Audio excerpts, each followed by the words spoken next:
8월의 첫째 주, 시장이 천당과 지옥을 오가고 있습니다. 월요일에는 바닥을 모르고 폭락하며 무섭게 만들더니 어제는 하루 만에 급반등하며 분위기를 반전시켰습니다. 변동성이 너무 크다 보니까 투자자들 사이에서는 이거 병 주고 약 주는 거냐 이런 볼멘 소리가 나오는데요. 그래도 일단 시장이 이성을 찾아가는 분위기고 간밤에 미증시도 반등에 성공했습니다. 어제 우리 시장 반등이 미증시를 선행한 건지 아니면 미증시를 반등세를 또 따라갈지 지켜보셔야겠는데요. 우선 시장부터 복귀하시죠. 어제 코스피가 3.3% 올라서 2,522.15포인트였습니다. 코스닥도 6.02% 상승하며 700선을 회복했는데요. 732.87포인트로 거래를 마쳤습니다. 양시장 장 초반에 가파른 상승 곡선을 그리며 매수 사이드카가 발동되기도 했습니다. 하루 간격을 두고 매도와 매수 사이드카가 발동한 건 팬데믹 충격으로 증시가 급등락한 이후 4년 4개월여 만이었습니다. 시장 낙폭이 과도했다는 평가에 또 미국의 서비스업 PMI가 예상치를 부합하는 등 긍정적인 경제 지표가 반등으로 이뤄졌습니다. 그런데 시장 하락분을 모두 반영하진 못했고 수급적인 흐름도 그렇게 긍정적이진 않습니다. 유가증권 시장 매매 동향을 보면 어제도 외국인과 기관에서 양매도가 나왔습니다. 외국인이 1,945억 원 매도 우위를 기록하며 3거래일 연속 셀 코리아를 이어갔고요. 기관은 3,249억 원 순매도하며 4거래일 연속 팔자세를 기록했습니다. 개인만 홀로 4,529억 원 사자세였습니다. 지수는 올랐지만 수급은 급락장과 동일한 패턴이었습니다. 코스닥 시장에서는 외국인과 기관 쌍끌이 매수세가 유입됐는데요.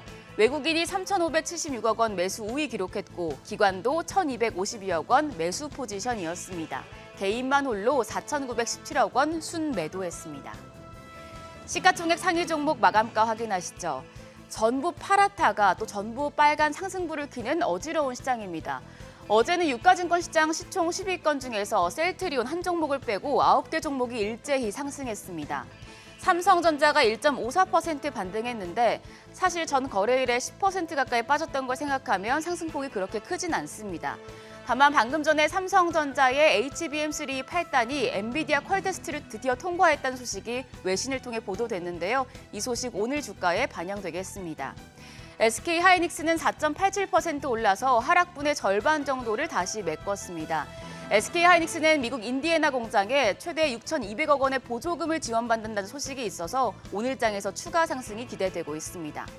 한편 LG에너지솔루션과 삼성바이오로직스 4%대 상승했고 또 역대급 낙폭을 보이던 현대차와 기아도 각각 5에서 6%대 반등세 시현했습니다. 코스닥 시장도 파랗게 질렸다가 갑자기 일제히 상승으로 몸을 틀었습니다. 신저가를 기록했던 에코프로 형제 상승폭이 컸는데요. 에코프로 BM이 9.76% 올랐고 또 에코프로가 12.8% 급등하면서 전 거래일의 하락분보다 더 크게 만회했습니다. 또 시총 2위 알테오젠을 비롯해서 HLB와 삼천당제약, 셀트리온제약 등이 상승 반전했고요. 리가캠바이오가 13.62% 시세 분출에 성공했습니다. 클래시스도 7% 넘게 상승해서 하루 전 하락분보다 더 크게 올랐습니다. 환율은 강보합 수준이었습니다. 정규장 마감 시간 기준으로 80전 올라서 1,375원 60전에 거래를 마쳤습니다. 극단적인 위험 회피 분위기가 가라앉긴 했지만 외국인의 자금 이탈이 이어지고 달러화가 반등하면서 환율이 상승 전환했는데요. 외환시장 마감 시간까지 다소 상승세를 높이는가 싶었지만 역외 환율은 다시 1,375원 80전 수준으로 보합권이었습니다. 오늘 외환시장 1,370원대 중반대에서 출발할 가능성이 높겠습니다. 어지러운 시장에서 그나마 조선주가 중심을 잡아주고 있습니다. 업황 호조의 기업들의 수주 소식까지 연이어 들려오면서 이익 개선 기대감이 커지고 있는데요. 어제도 조선 섹터 업종 상승률 상단에 이름을 올리기도 했죠. 한국투자증권은 조선주의 상승 모멘텀이 계속될 것이라고 분석했습니다. 지금의 조선업 경기 확장 사이클은 이전과 다르게 발주량이 많지 않은데 선가가 높은 게 특징입니다. 슬롯을 타이트하게 운용하면서 선가를 높이고 있기 때문에 경기가 둔화하더라도 일감 공백 없이 선가 상승을 유지할 수 있다는 장점이 있습니다. 중동발 지정학적인 리스크로 홍해 사태가 벌어지면서 해상 운임이 상승하고 있는 터라 선대를 늘리거나 친환경성 위주로 선대를 교체하기 위한 재원이 만들어지고 있는 점도 호재입니다. 한국투자증권은 조선업종에 대한 비중 확대 의견을 유지하면서 탑픽으로 HD 한국조선해양을 꼽았습니다. 이번 상승 주기에서 국내외 경쟁사 대비 압도적인 좋은 수주 잔량을 확보한 HD현대 3호의 지분 가치를 반영하고 또 밸류에이션도 감안하면 언제 매수하든 부담이 없는 구간이라고 평가했고요. 또 단기적으로는 경쟁사와 밸류에이션 괴리를 좁혀갈 하나오션을 제시했습니다. 대응하기 어려운 시장인 만큼 모멘텀이 뚜렷한 조선업종에 대한 내용 참고하시면 좋겠습니다. 그럼 개장 전 오늘장에 영향을 줄 이슈들 체크하시죠. 오늘은 일본 6월 선행지수와 중국의 7월 수출입 상황 확인하시고요.